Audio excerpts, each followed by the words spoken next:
여호수아 4장 1절에서 9절 말씀입니다.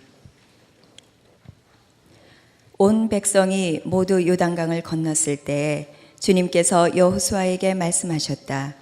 너는 백성 가운데서 각 지파마다 한 사람씩 12사람을 뽑아서 세워라.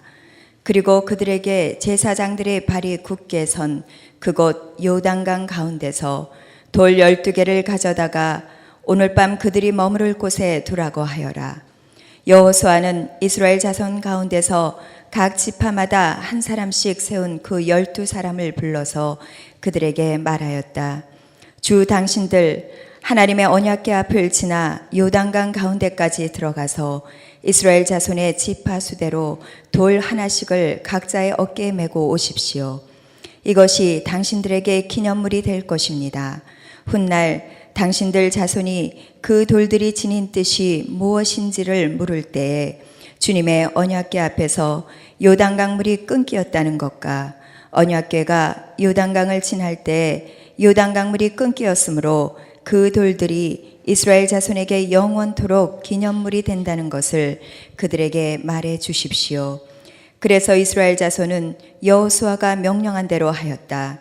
그들은 주님께서 여호수아에게 말씀하신 대로 이스라엘 자손의 지파 수에 따라 요단강 가운데서 돌 12개를 메고 나와서 그것들을 그들이 머무르려는 곳까지 가져다가 그곳에 내려놓았다.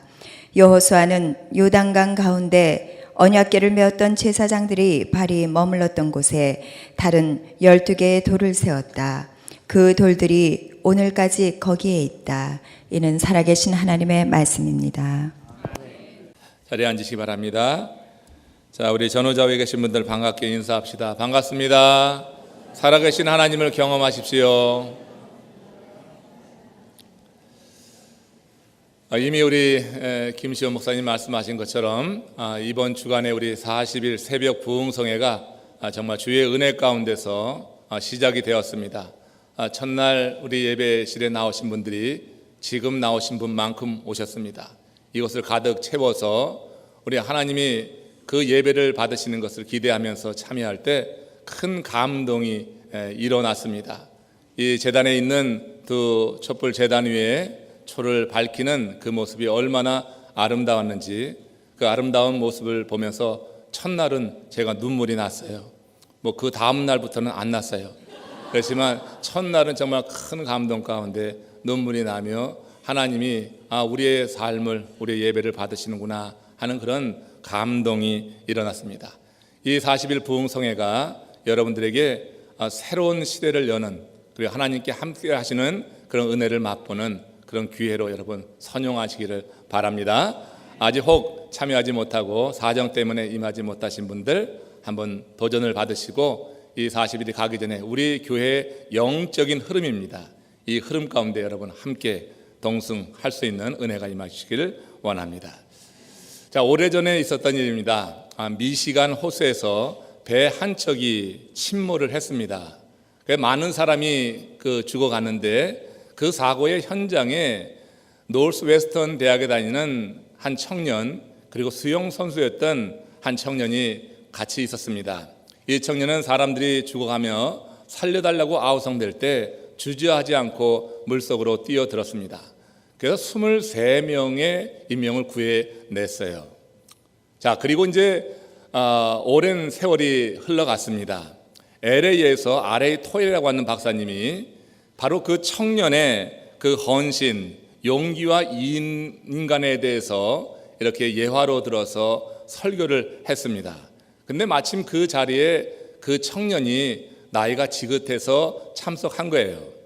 예배를 마친 이후에 토레이 박사님이 거기에 그 청년이 있었다고 하는 나이가 지극히 들어서 임했다고 하는 소식을 듣고서는 청에서 그를 만났습니다. 그리고 그에게 물었습니다. 그때 그 당시 그 사건을 통해서 가장 인상적으로 기억되는 게 뭡니까? 이렇게 물었대요. 그랬더니 그분이 하는 얘기가 이런 말이었습니다. 단 한 사람도 고맙다는 말을 한 일이 없었다는 것입니다. 그게 가장 인상적이었다고 하는 거예요. 23사람이 그 임명을 이렇게 구원받았는데 한 사람도 고맙다, 감사하다 뭐 이런 표현들이 없이 그냥 지나간 것이 인상적이었다. 여러분, 사람은 감사할 줄 알아야 됩니다. 특별히 하나님의 사람은 감사를 잊어서는 안 되는 줄로 믿습니다. 우리는 이 감사의 계절에 하나님께 단을 쌓아서 40일 이 부흥성회를 하는데, 저는 여러분들에게 진정으로 하나님께 감사할 기회를 드리는 거예요. 추수감사절이 되어서 얼마나 하나님께 봉헌할까, 그 물질 세지 마시고 이 40일 동안 여러분들이 몸을 들여서 하나님 앞에 나와 예배할 때 하나님은 그 예배를 더 기쁘게 받으시는 줄로 믿습니다. 하나님이 우리를 구원해 주셨어요. 예수 그리스도로 말미암아서 깊은 죄의 수렁에 빠져 있었던 우리를 구원해 주셨어요. 이 구원의 감격이 있다고 하면은 우리는 감사를 잃고 살아서는 안 됩니다. 여러분, 받은 복을 세워 보십시오. 그 복 가운데 가장 큰 복은 나를 죄에서 구원해 주신 그런 은혜임을 여러분 꼭 기억하시기를 바랍니다. 은혜를 기억하는 사람이 하나님의 사람이다. 이런 재미난 이야기를 들어봤습니다. 유학을 간 어떤 아들이 유학생활하면서 참 힘들었어요. 그러면서 철이 들었어요. 그래서 철이 들어서 자신에게 그 유학 비용을 대주는 아버지가 참 힘들었겠다 생각이 들어서 집으로 전화를 했습니다. 마침 그 아빠가 전화를 받았어요. 그 아빠와 아들의 대화 내용입니다. 아빠, 저 시온이에요. 그러냐, 시온이냐? 엄마 바꿀게. 아니에요, 아빠. 오늘은 아빠한테 전화한 거예요. 네 돈 떨어졌지? 아니라니까요, 아빠. 오늘 가만히 생각해 보니까 아빠한테 너무 감사한 마음이 들어서 그냥 있을 수 없어서 오늘 전화를 했어요. 잠시 침묵이 흐른 후에 그 아빠가 한 말이 기가 막힙니다. 네 술 먹었지? 여러분, 감사를 늘 하지 않으면은 그 감사 제대로 하기 어려워요. 그 감사하는 마음을 받기도 어려워요. 철이 든다고 하는 게 뭔가? 철이 든다고 하는 것은 때를 아는 거다. 때를 안다고 하는 것은 뭔가? 하나님이 내게 주신 은혜를 기억하고 알아서 감사할 때를 아는 것입니다. 하나님이 나를 구원해 주신 은혜를 생각하면서 내가 사과하고 용서할 사람들에게 찾아가서 사과하고 용서할 때를 아는 것입니다. 하나님이 내게 베푸신 그 사랑을 알아서 나의 사랑이 필요한 그 사람에게 사랑을 베푸는 것이, 그게 여러분 바로 때를 안다 하는 것이다, 그렇게 생각합니다. 저는 여러분들이 모두 다 그 때를 온전히 알아서 행하시는 하나님의 사람들 되시기를 축원합니다. 이 감사의 계절에 진정으로 무엇이 감사한 것인가? 여러분, 먼저 하나님의 은혜, 나를 구원해 주신 그 하나님의 은혜를 깊이 생각하시면서 감사할 때, 사과할 때, 용서할 때, 사랑할 때를 알아서 우리가 행한다고 하면은 여러분은 정말 하나님이 기뻐하시는 그런 모습으로 이 감사의 계절을 지내는 것이라고 그렇게 믿습니다. 오늘 본문에 보면은 우리의 눈길을 끄는 두 개의 탑이 나옵니다. 그것은 12개의 돌로 구성이 된 탑입니다. 이 12개의 돌로 구성된 이 탑은 길갈과 요단 강바닥에 쌓여 있습니다. 여러분, 상상해 보세요. 길갈이라 하면 그 이스라엘 백성들이 요단강을 건너서 첫날 유숙한 그 지역입니다.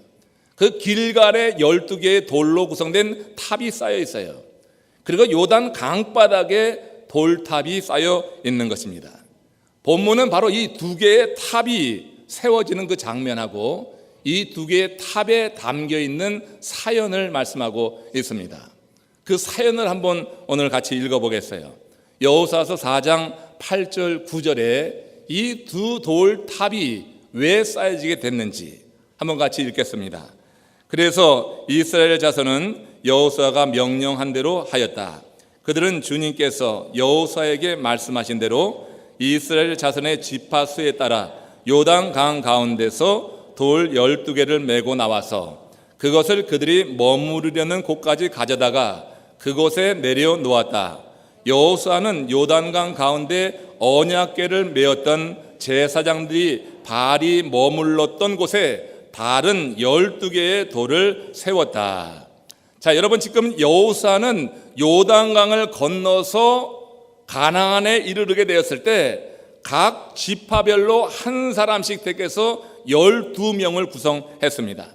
그리고 그들에게 명령했어요. 저기 지금 저 강 한복판에 제사장들이 법궤를 메고 있는데 그 법궤를 메고 있는 제사장들이 있는 그 강 한복판에 들어가서 당신들 어깨에 질 만한 큰 돌을 하나씩 취해 오도록 하시오.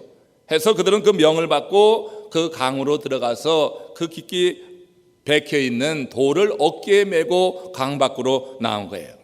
그때 여호수아는 그들에게 명했습니다. 오늘 우리가 머무르는 이곳 길갈에 그 12개의 돌을 쌓아 놓으시오. 그의 명령에 따라서 길갈에 이제 먼저 첫 번째 돌탑이 쌓이게 되었어요. 그들이 수행을 다 했을 때 여호수아가 다시 명령합니다. 당신들은 저 강으로 다시 들어가서 제사장이 서 있는 그곳에서 돌을 다시 한씩 취하시오. 그리고 그 강바닥에다 당신들이 취한 돌로 탑을 쌓아 놓으시오. 이렇게 명령을 했어요. 본문은 그들이 바로 이 임무를 훌륭히 잘 마치고 강에서 나오는 순간에 일어난 일들을 이렇게 기록을 합니다. 여호수아서 4장 18절 말씀입니다. 같이 읽겠습니다. 주님의 언약궤를 맨 제사장들이 요단강 가운데서 올라와서 제사장들의 발바닥이 마른 땅을 밟는 순간 요단강이 물이 다시 원래대로 흘러 전과 같이 강둑에 넘쳤다. 자, 본문에서 강조하는 바는 그 돌 무더기 그 자체가 아닙니다. 돌 무더기 그 자체가 아니라 돌 무더기에 담긴 의미라고 하는 거예요. 오늘 바로 이 본문에 있는 내용을 통해서 왜 하나님은 그 여호수아를 통하여서 택한 12명의 그 사람들을 통하여서 길갈과 요단 강바닥에 2개의 탑을 쌓으라 하셨는가? 오늘 그 의미를 좀 영적으로 해석해서 오늘 우리에게 주시는 이 말씀으로 감사의 계절을 지나는 우리들에게 주께서 주시는 교훈으로 듣기 원합니다. 3가지 질문을 던져보겠습니다. 그 3가지 질문에 대해서 저는 본문에서 답을 한번 찾아보겠어요.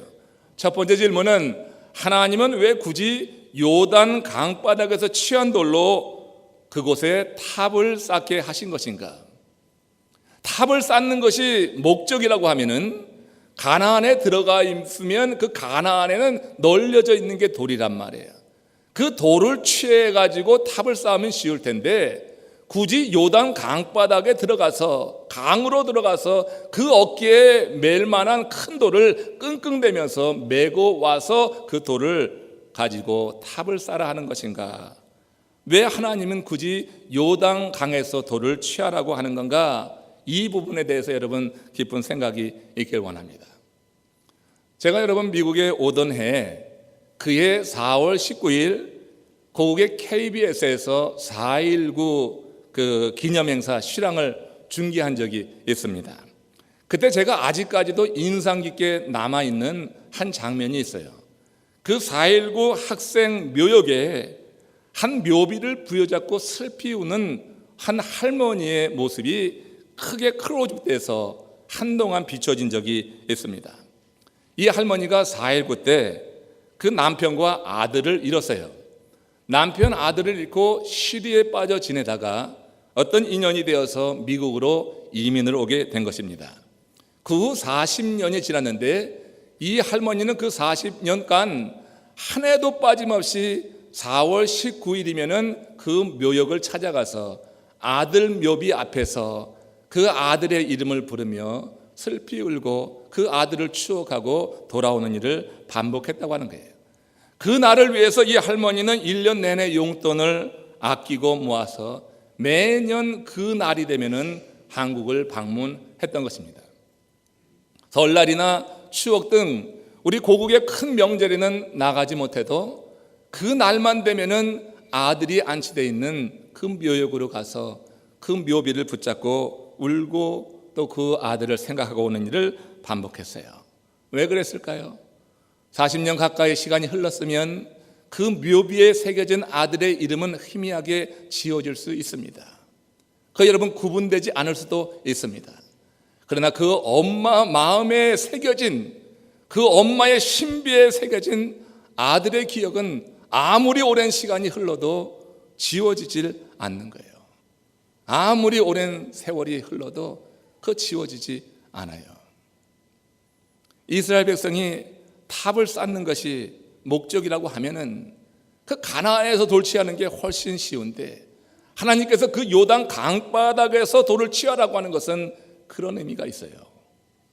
그 강바닥에서 취한 그 돌로 인하여서 하나님의 은혜, 하나님의 역사에 대해서 아무리 세월이 흘러가도 잊지 말라고 하는 그런 의미가 있다고 하는 것입니다. 여러분, 이 요단강에서 취한 그 돌, 왜 그 돌을 취하라고 여호수아가 그렇게 명령했는가? 그에 대한 답이 6절 7절에 이렇게 기록이 됩니다. 4장 6절 7절 같이 읽겠습니다. 이것이 당신들에게 기념물이 될 것입니다. 훗날 당신들 자손이 그 돌들이 지닌 뜻이 무엇인지를 물을 때 주님의 언약궤 앞에서 요단강 물이 끊기었다는 것과 언약궤가 요단강을 지날 때 요단강 물이 끊기었으므로 그 돌들이 이스라엘 자손에게 영원토록 기념물이 된다는 것을 그들에게 말해 주십시오. 한마디로 뭡니까? 하나님의 은혜를 기억하라고 하는 거죠. 하나님의 그 구원의 역사를 기억하고 그 사실을 그 자녀들에게 영원토록 대대손손 가르쳐줄 하나의 시청각 자료로 삼으라고 길갈의 그 돌을 통하여서 탑을 쌓으라. 요단 강에서 취한 돌이어야지만 되는 것은, 그 요단 강에서 취한 돌이어야지만 되는 것은 그 강이 마르지 않고서는 이 요단강을 건널 수 없었다고 하는 사실을 전제하는 거예요. 오늘날이라고 하면은 잠수부들이 장비를 갖추고 얼마든지 깊은 물속에 들어가서 돌 하나 취할 수 있습니다. 하지만 그 당시에는 한 사람이 장비 갖추지 않고 물속에 들어가서 돌을 어깨에 말 만한 큰 돌을 취해 나온다고 하는 것은 땅이 마르지 않고서는 불가능한 일이에요. 땅이 마르지 않고는 불가능한 그 일을 기억하라고 요단 강바닥에서 돌을 취해서 그 돌로 이 탑을 쌓으라고 한 것이라 하는 겁니다. 하나님은 당신이 베푸신 구원의 역사에 대해서 우리가 망각하고 지내는 것을 원치 않으십니다. 그것은 우리가 이 가나안 땅에 들어가서도 그 백성이 하나님 가까이 머물고 하나님의 은혜 안에 있어야지, 그들이 그 가나안 땅에서 그들이 이룰 일들을 온전히 이룰 수 있기 때문에, 그 땅이 그들에게 축복의 땅이 되고 그 땅이 약속의 땅이 될 수 있기 때문에 하나님은 요단 강바닥에 취한 그 돌, 하나님의 역사로 말미암아 그 백성이 요단을 건넜다고 하는 것을 기억하면서 하나님 앞에 머물라고 그 돌로 이처럼 탑을 쌓으라고 명했다고 하는 것입니다. 그러면 왜 하나님은 굳이 각 지파에서 한 사람씩 택해서 이 두 개의 돌탑을 쌓으라고 하신 것인가? 다시 말씀드리지만 편리함이나 효율성을 생각하면 가나안 땅에 있는 돌을 취하는 게 쉽고요, 편리함이나 효율성을 생각하면 한 지파에서 12명을 빨리 소집해서 탑을 쌓을 수도 있는 것이에요. 근데 하나님은 편리함을, 효율성을 생각하지 않았어요. 이스라엘 12지파에서 한 사람씩 시간이 걸리더라도 택하도록 했어요. 그 12명을 구성해서 그 돌탑을 쌓도록 명령한 이유가 뭔가 하는 거냐 하는 겁니다. 요단을 건넌 지금 그들은, 이스라엘 12 그 지파는 그 어느 때보다 단결과 일치가 중요했다고 하는 것이에요. 요단강을 건너갔지만 아직 그 땅에는 그들에게 메뚜기 컴플렉스를 갖게 했던 아낙 자손이 있고 아말렉 자손이 있단 말이에요. 적진에 들어가 있는 그들이 그 적진 앞에서 4분 오열돼서는 아무런 일도 이룰 수가 없는 거예요. 그래서 하나님께서 그 백성 12지파에서 한 명씩 그 대표를 취해서 돌탑을 쌓으라고 하는 것, 그리고 이 돌탑을 쌓고 하나님의 구원의 역사에 대해서 기억하라고 하는 것은 이제 앞으로 이루어질 그 가나안 땅의 정복 전쟁과 그 땅에서 이루어질 여러 어려운 일들에 대해서 그들로 하여금 준비시키고 대처하기 위해서 그렇게 명령하신 줄로 믿습니다. 편리함을 생각하면 한 지파가 쉽습니다. 12지파에서 한 명씩 택하려고 하면 시간이 걸립니다. 사람들의 뜻이 맞지 않을 수도 있습니다. 그렇지만 하나님은 그 12지파가 뜻을 모아서 하나님의 그 구원의 역사를 기억하면서 그 땅에서 앞으로 이루어질 일들을 이루어 나가라고 한 지파에서 한 명씩을 택해서 그 일을 시켰다고 하는 거예요. 집중호우로 강가 집들이 모두 물에 잠겨버린 강변 마을 이야기입니다. 재난을 당한 사람들이 망연자실해서 그 물에 잠겨있는 마을과 자신들의 집을 바라보며 한숨 짓고 있었어요. 그때 누군가 뭔가 바라보고서 놀라서 소리를 치는 거예요. 저기 보세요. 저게 뭐죠? 하고 어떤 사람이 손을 가르치는데 그 마을 강변에 있던 사람들이 그가 가르치는 손을 따라서 다 저 바다 쪽을 봤습니다. 물에 잠긴 그 바다 쪽을 봤습니다. 저 멀리에서 어떤 작은 점 하나 같은 것이 올라갔다 내려갔다 올라갔다 깔아앉았다 하며 오는 거예요. 그게 사람인 줄 알았어요. 수영을 하는 어떤 청년이 물에 뛰어들었습니다. 그리고 그 점을 향하여서 부지런히 수영쳐 갔습니다. 한참을 가던 그 청년이 되돌아서더니 급히 돌아왔어요. 사람들은 그가 지쳤구나 생각했습니다. 근데 그게 아니었어요. 되돌아온 그 청년이 하는 얘기가 저거 사람 아닙니다. 저거 개미 무더기입니다. 그렇게 말하고 있는 사이에 그 저문점이 가까이 왔어요. 작은 축구공만하게 보이는데 그 모습은 좀처럼 볼 수 없는 장관을 이루었어요. 개미가 뭉쳐서 공처럼 된 거예요. 개미들, 그 작은 개미들이 뭉쳐서 하나의 공처럼 되니까 그 물에 뜨게 된 거예요. 그러면서 떠내려오게 된 거예요. 개미들은 혼자서는 결코 저항할 수 없는 그 재앙, 그 홍수를 만나서 그 작은 개미들이 그런 지혜가 있더라고요. 같이 뭉친 것입니다. 한 마리 두 마리 뭉치다 보니까 그게 작은 공이 됐어요. 공이 되니까 물에 등등 떠내려오게 되는 거예요. 자기 혼자 있으면 그 급류에 그 재난에 죽을 수 있지만 이 작은 개미들이 그런 지혜로 뭉치게 될 때 그들은 다 함께 살아날 수 있었다고 하는 것입니다.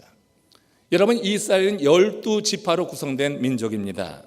물론 야곱을 조상으로 한다는 점에서 그들은 하나의 민족이라고 하겠지만 그들의 지파의 족장을 중심으로 해서 혹은 정치적인 입장에 따라서 각각 다른 색깔을 낼 수 있는 그런 족속이 이스라엘입니다. 만약 그런 것이 가능성이 현실화돼서 12지파 간에 갈등이나 분열이 일어난다고 하면은 적진에 들어가서 그건 여러분 싸워보나 마나 패하고 말 거예요. 그렇기 때문에 지금 요단을 건너 지금 그들은 어떤 때보다 단결하고 일치될 이유가 있었다고 하는 거예요. 하나님은 그걸 아셔서 그들에게 명령하신 거예요. 이스라엘 모든 지파에서 한 사람씩만 택해라. 그 한 사람은 각 지파의 대표가 되는 것이고 그 각 지파의 대표가 왔다고 하는 것은 모든 이스라엘의 뜻이 하나로 뭉쳤다고 하는 거예요. 그래서 두 개의 돌탑을 쌓으면서 이스라엘 전체의 연합과 일치를 이루려고 하는 그런 하나님의 뜻을 보여주고 있는 겁니다. 저는 우리 교회가 그 두 돌탑에 담긴 이 사연을 마음에 새겨야 된다고 믿습니다. 우리 교회 여러 성도님들이, 여러분들이 바로 주께서 여호수아에게 명령하신 대로 그런 연합과 일치의 정신을 마음에 새기지 않고는 우리 교회의 미래도 없다고 봅니다. 우리는 여러분 주님의 구원의 은혜를 기억하면서 그 구원의 은혜 안에서 우리의 모든 높아진 교만한 마음과 자아를 내려놓고 주 안에서 하나로 뭉쳐나가야 될 줄로 믿습니다. 여러분들 한 사람 한 사람이 그 12지파의 대표처럼 그렇게 인식을 하시고 우리가 같이 뜻을 모으게 될 때 우리 앞에 어떤 일이 다가온다 할지라도 우리는 모든 재난을 극복하고 어려움을 이기고 하나님이 원하시는 멋진 사역을, 하나님의 나라를 이루어 나가게 될 줄로 믿습니다. 여러분, 저는 이 앞에 있는 이 두 개의 촛불들이, 이 제단에 있는 이 불, 여러분 촛불 수만 150개가 됩니다. 넘습니다. 많은 분들이 새벽에 나와서 불을 붙이며 함께 예배하게 될 때 전 뭘 상상하냐면 바로 이 두 개의 돌탑을 상상해 봅니다. 길갈에 새겨져 있는 그 돌탑과 요단 강바닥에 세워 있는 그 두 개의 돌탑을 생각해 봅니다. 한 사람 한 사람이 이렇게 초에 불을 붙이는 모습은 장관을 이룹니다. 이것이 하나의 탑으로 여겨질 때 우리는 이런 정신을 가지고 함께 주의 귀한 사역을 이루어 나갈 수 있을 것이에요. 저는 여러분, 우리 교회가 이렇게 주 안에서 뜻을 모아서 함께 믿음의 길을 가게 될 때 정말 이전에 볼 수 없었던 놀라운 일들을 우리도 이루게 될 줄로 믿습니다. 12지파의 각 사람이 함께 나와서 이렇게 하나님의 뜻을 따라서 연합을 이룬 것처럼 이제 우리 교회가 그런 시대를 열어가게 돼야지 되겠어요. 이제는 우리가 모든 자기의 자아를 내려놓고 이처럼 하나님의 은혜 안에서 그것을 기억하면서 하나로 뭉쳐 귀한 일을 이루어낼 때 하나님이 큰 영광을 거두시겠다 하는 것입니다. 그러면 왜 하나님은 요단강 수중에 길갈과 동일한 그 돌탑을 쌓으라고 한 것인가? 마지막 질문입니다. 왜 하나님은 이 요단강 속에서 돌을 치우라고 했고 왜 각 지파에서 한 명씩 택해서 그것을 탑으로 쌓으라고 했는가? 그것과 함께 왜 요단 강바닥에 탑을 쌓으라고 하는 건가? 우리가 읽어봤잖아요.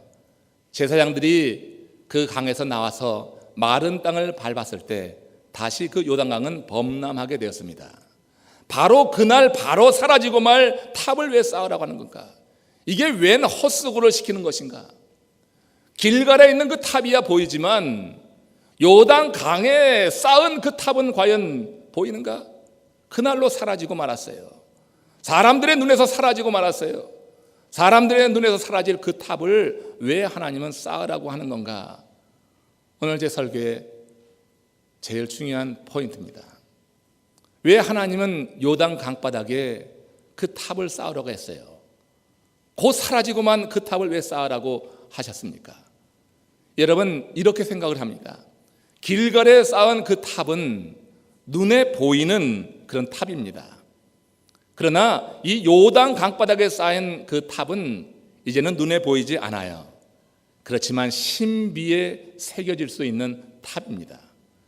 이 길갈에 있는 탑은 이스라엘 백성이 그 길갈까지 가야지 볼 수 있는 탑이고 그것을 보며 자녀들에게 교육도 할 수 있고 거기에서 하나님의 역사를 기억할 수 있지만 요단 강 속에 있는 탑은 이제는 안 보여요. 그렇지만 하나님이 원하시는 것은 이스라엘 백성들 그 마음속에 이 탑을 쌓으라고 하는 거예요. 요단 강의 그 탑은 사라졌지만 그러나 당신들이 어디를 가든지 무엇을 하든지 하나님의 구원의 역사에 대해서 기억하고 그것을 자손들에게 알려라 하는 그런 의미에서 요단 강바닥에 탑을 쌓으라고 한 줄로 믿습니다. 이 여러분, 길갈에 쌓은 이 탑, 이거 여러분 필요한 겁니다. 근데 하나님이 진정으로 원하시는 것은 요단 강바닥에 있는 그 탑이에요. 저는 이번 40일 이 기간 동안에 여러 성도님들이 바로 그 요단 강바닥의 탑과 같은 것을 쌓아 올리시기를 바랍니다. 이번 이 40일이 그냥 흘러가는 시간이 되지 않기를 원합니다. 우리가 정말 요단 강바닥에 있는 그 탑처럼 하나님의 은혜, 하나님의 여러 가지 베푸신 은총에 대해서 기억하면서 하루하루 여러분들이 탑을 쌓아가는 그런 과정이 되길 원합니다. 마음에서 지워지지 않는 것, 내 심령에 남아있는 그 탑, 하나님이 정말 기뻐하실 아름다운 탑이라고 믿습니다. 우리 여러분 성도들은 평생 살아가면서 바로 이 두 개의 탑을 쌓는 것이 우리가 삶의 목적이 되어야 된다고 생각합니다. 눈에 보이는 길갈에 있는 탑과 같은 그런 하나님의 은혜에 감사하며 나아갈 수 있는 탑, 그리고 저 요단 강 속에 있는 탑처럼 그렇게 눈에 보이지는 않지만 시간과 공간을 초월해서 항상 기억하는 그런 하나님의 구원의 은혜를 기억하는 그런 탑이 우리들 심령에 새겨지게 될 때 우리 하나님 것은 정말 우리의 삶을 보시고 기뻐하시겠다, 그런 생각을 합니다. 제가 첫 담임 목회를 충북 제천에서 했습니다. 충북 제천 한 교회, 노인들이 주류를 이루고 있는 전형적인 시골 교회였습니다. 그때 사택에서 제 어머니를 모시고 자랐는데 어느 날 여름 장대비가 하루 종일 내리던 날이었습니다. 잠시 빗발이 약해진 틈을 타서 제가 밖으로 나와서 화장실 가려고 했습니다. 제가 직접 한 수세식 화장실이었습니다. 그 화장실로 가려면 어머니가 거처하고 있는 그 방 앞을 지나야지 됐어요. 어머니 계신 방 앞을 지나는데 어머니 방에서 제 막내 누님 목소리가 나는 거예요. 그때 바로 10년 전에 누님이 돌아가셨습니다. 누님은 개척교회 전도사님과 결혼하고 나서 2년간 사역하다가 핏덩이 아들 하나 두고 26세 짧은 생을 마치고 하나님의 부름을 받았어요. 저는 아주 오랜만에 누님의 그 목소리를 들었던 거예요. 그래서 그 누님의 목소리에 이끌려서 어머니 방 앞에서 잠시 귀를 기울여 봤어요. 누님의 목소리와 함께 어머니께서 소리 죽여 우는 울음소리가 뒤섞여 있었어요. 알고 보니 어머니께서 누님이 돌아가시기 전에 녹음해둔 그 테이프를 듣고 계셨던 거예요. 교회 종소리, 누님이 천막교회에서 사역했습니다. 그 천막교회에서 사역할 때 그때 교회 종소리를 배경 삼아서 성경을 낭송한 것을 녹음해 둔 거예요. 누님의 유품을 모두 다 버렸는지 알았는데 어머니께서 그 테이프를 어딘가에 숨겨두셨다가 하루 종일 비가 오던 그날 그 테이프를 꺼내서 혼자 들으시면서 흐느껴 울고 있었던 거예요. 가슴속에 묻어둔 딸에 대한 기억이 살아난 겁니다. 저는 고국을 방문할 때 제 아버님 묘소랑 누님 묘소를 한 번씩 방문합니다. 제가 첫 번 고국을 방문했을 때 누님 묘소를 가봤어요. 그때 저희가 정말 어려울 때예요. 그래서 묘비를 참 싼 거로 했어요. 그 묘비를 싼 거로 했기 때문에 페인트로다가 누님 이름을 써놨었습니다. 근데 오래간만에 나갔더니 그 누님 이름 까만 색으로 이은수 3호 쓴 게 다 지워지고 말았어요. 그때 참 미안했어요. 누님에 대한 기억이 그만큼 지워진 것 같아서 그래서 참 미안한 마음이 든 적이 있습니다.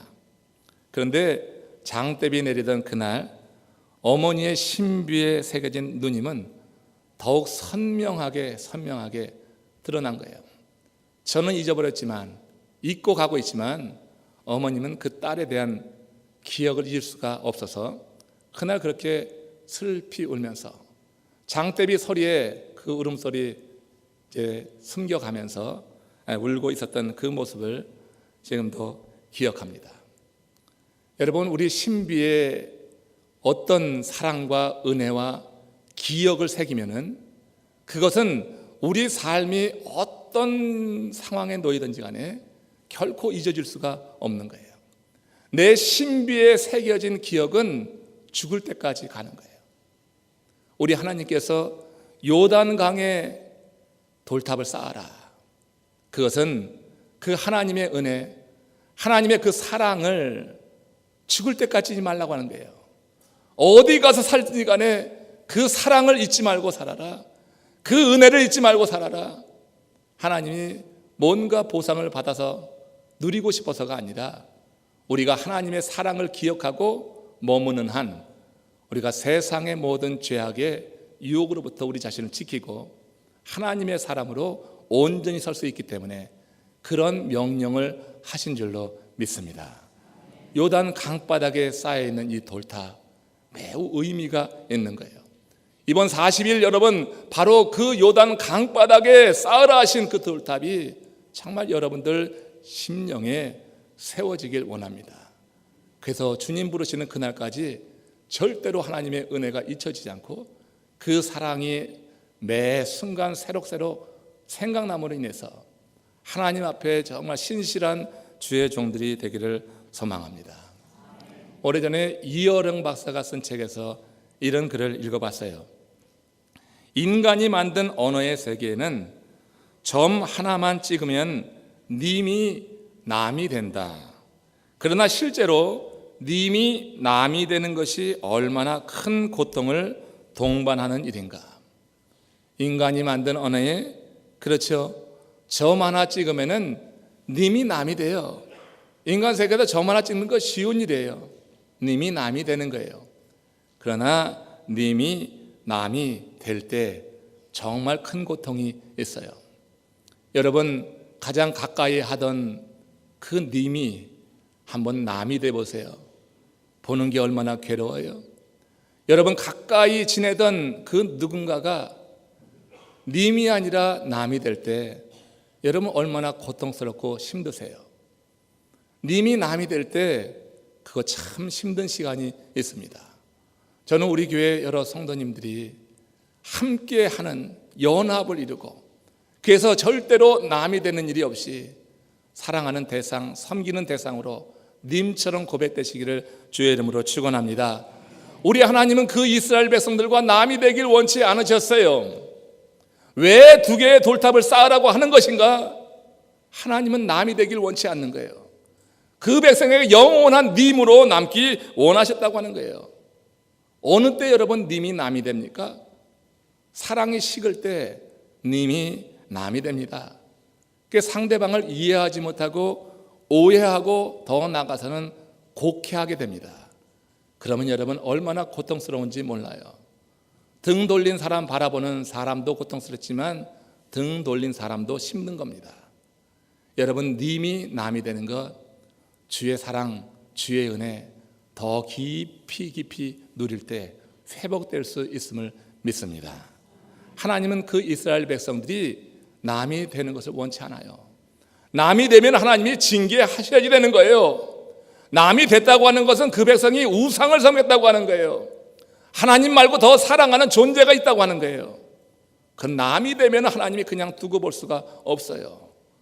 그래서 그 백성이 남이 되지 않게 하기 위해서 눈에 보이는 탑을 쌓아 하시고, 눈에 보이지 않는 요단 강바닥에 탑을 쌓아서 너희들이 어디를 가든지 나를 기억하고 이 구원의 역사 은혜를 기억하면서 절대 남이 되지 말라 하는 의미에서 그렇게 두 개의 탑을 쌓아 하신 것이 아닌가. 하나님은 남이 되는 사람을 징계할 수밖에 없어요. 공의의 하나님이 죄를 짓고 말씀을 어기고 살아가는 그 존재에 대해서 심판하실 수밖에 없는 거예요. 그러나 하나님의 은혜를 기억하고 하나님의 그 사랑을 기억한다고 하면 하나님의 말씀 안에, 하나님의 품 안에 거하여 살 수 있기 때문에 이 두 개의 돌탑을 통하여서 그 백성들뿐만 아니라 그 자손 대대로 흘러가면서 하나님의 그 구원의 역사를 기억한다고 하면, 그러면 남이 되지 않을 것이니 그 백성에게 그런 마음으로 두 개의 돌탑 쌓으라 하신 줄로 믿습니다. 오늘 여러분 분명히 인식하셨죠? 그 두 돌탑에 담긴 사연이 그런 겁니다. 하나님은 우리와 정말 영원토록 이 아름다운 관계, 그 사랑의 관계로 이루어 나가시길 원합니다. 그리고 하나님은 믿음의 형제 자매들이 바로 그런 관계 안에서 절대로 남이 아닌 님으로서 서로 배려하고 사랑하고 하나님의 은혜를 받았으면 감사하고 화합하고 용서하고, 그래서 함께 뜻을 이루어 나가 하나님께 영광 돌리는 그런 믿음의 공동체를 오늘 이 시대에도 원하시는 줄로 믿습니다. 그러므로 매일 새벽 이 제단에 오셔서 불을 밝힐 때마다 여러분들이 바로 그 각 지파의 대표로 인식하시고 불을 밝히시고, 이 불이 활짝 다 타올라서 함께 이렇게 불을 밝히게 될 때 그 탑을 연상하십시오. 길갈에 쌓여있는 탑과 요단 강바닥에 쌓여있는 탑으로 여러분 인식하신다고 하면 불을 밝힐 때 더 큰 의미가 있게 될 것이고, 이 40일 부흥 성의 이 여정 속에 혹시 힘든 일이 있고 어려운 일이 있다 할지라도 주님의 베푸신 놀라우신 은혜로 말미암아서 회복을 이루면서 정말 아름다운 집회 성회가 되어서 우리 교회의 새로운 시대가 열려지고, 또 하나님이 우리 교회에 부과하신 놀라운 일들을 다 이루어내는 하나님의 교회, 하나님의 백성이 될 줄로 믿습니다. 우리 다 같이 고개 숙여서 한번 기도합시다.